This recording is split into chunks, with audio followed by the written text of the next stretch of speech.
Have you seen artists drawing pictures like this? These portraits look really fascinating. At a time, I was also wondering, how can I achieve this kind of portrait? At that time, I started practicing, and now I can draw something close to this.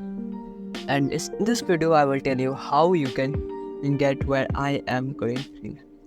What I'm gonna draw, you have already seen in the thumbnail. So keep that in mind that I can also draw. So in this video, I will tell you how I drew it. Before that, there are some necessary things you need. The most of the things in tools is in the description. Those are kind of optional, but you need a color pencil. You can use any of them with good shades. I would prefer domes, and you can use anything you want. Let's get started. I'm not gonna waste too much time. So I usually like to start with the eye. The pupil is just black, but it changes size on the lighting. It depends upon the lighting. The actual detail part is, I guess the iris is actual detailed part which you really wanna focus on while drawing an eyes.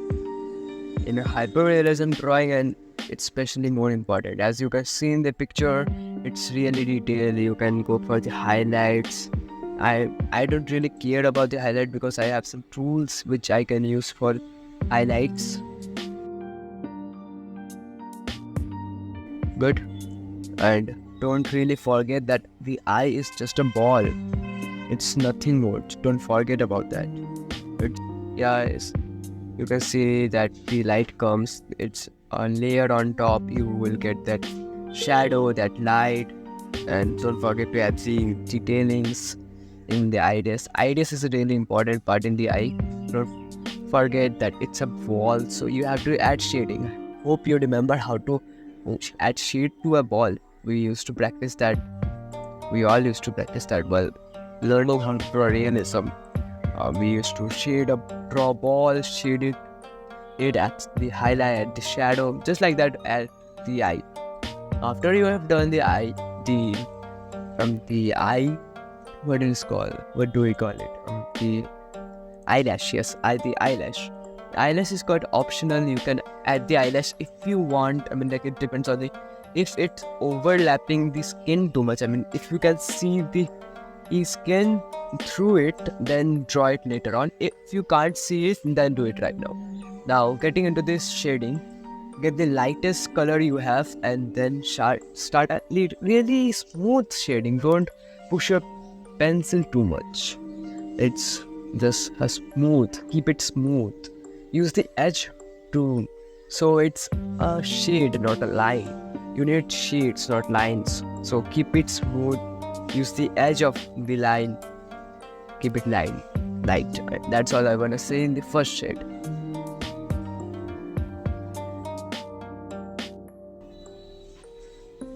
Take a darker color after that, like a brown. For here I'm using brown. Take the darker color, add the shading again. Still, don't forget that you are not doing it too dark. It's just gonna be a base. So use it smoothly, just like you have done in the last time. Now you have to add some more colors and more shades in this. It depends on the warmness or coldness of your picture. Your references, all you need. For a warm picture, use light orange and pink, etc. Or for cold, you can use purple, blue, etc. I usually use purple for a cold picture. After you're done, find a base. For a white person, it's just the rose beige.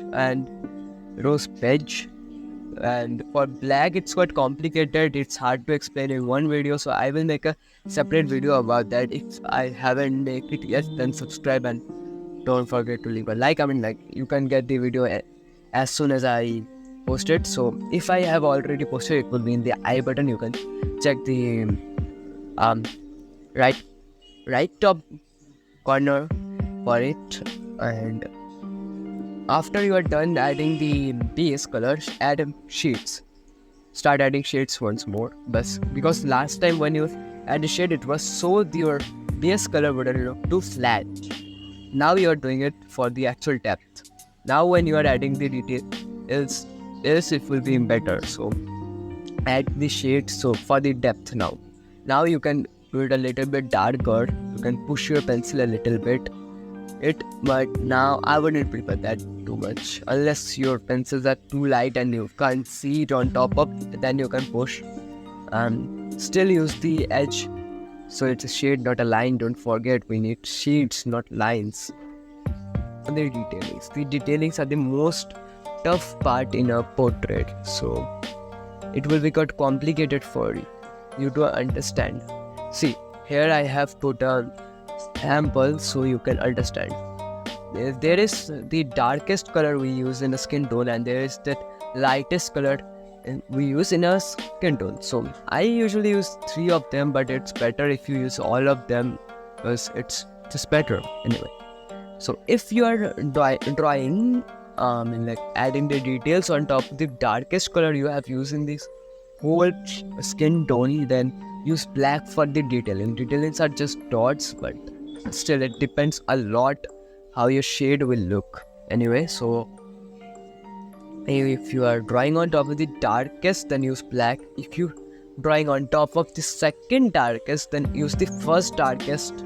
If you are drawing on top of the third darkest, use the second darkest. If you are drawing on top of the fourth darkest, what will you use? Correct, the third darkest color. It's so simple, Adding the details take a really long time, I agree, but it's worth it. That's all hyperrealism is all about. You take more time just because hyperrealism is all about those little dots. Here I am also using a white gel pen for the highlights. You can buy that. And I may put a link from Amazon in the description. You can check it out. I usually use these tools. Anyway, so coming to the eyebrow. Eyebrow is quite not that tough, but let me explain to you. See, add the darkest color you have used, the darkest shade, it on the part where you want the eyebrow to be. After you are done filling that, start studying the picture first. Study the eyebrow, where you can see the details of the hairs, and where you can't. It's the places where it's just plain black. Do it plain black. You don't have to add details everywhere. You don't need details where it doesn't even exist. All you need to do it in the eyebrows. I know hyperrealism is all about copying what you see, but don't forget that you are not a painter. You are an artist. You can use your own creativity, your own imagination. You can do whatever you want. Don't hesitate to apply some new experiment. Don't forget to experiment. That's the main part of art. That's the beauty of art. But just don't ruin masterpieces.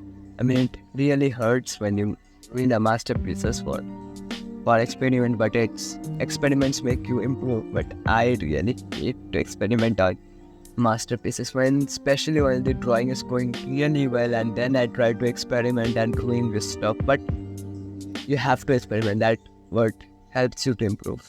Keep experimenting, and also know when to just stop drawing. Just stop it. You have to know when to end the drawing. Otherwise, I remember a lot of drawing which I have ruined just by spending too much time on them. Like I have made a little mistake, just a little mistake, like a little bit color got out of the eye or something, and the whole drawing is just perfect because of that one piece. I'm trying to push myself too hard to fix that, and wow, whole drawing is ruined. That was happened a lot of times, so try to ignore them and try to ignore small mistakes a few times, because you have to know when to end the drawing. Anyway, so here is the eyebrow. You can see the details. You can see the final work in this video. And in the next video we will draw the nose. which will be more detailed, and we will talk about skin mostly, because the skin and highlights mostly in the next video. It will be in the end screen anyway. So okay, so this is all I want to say in this video. So bye. Hey, keep practicing. All the best on your art journey. Keep practicing, keep improving.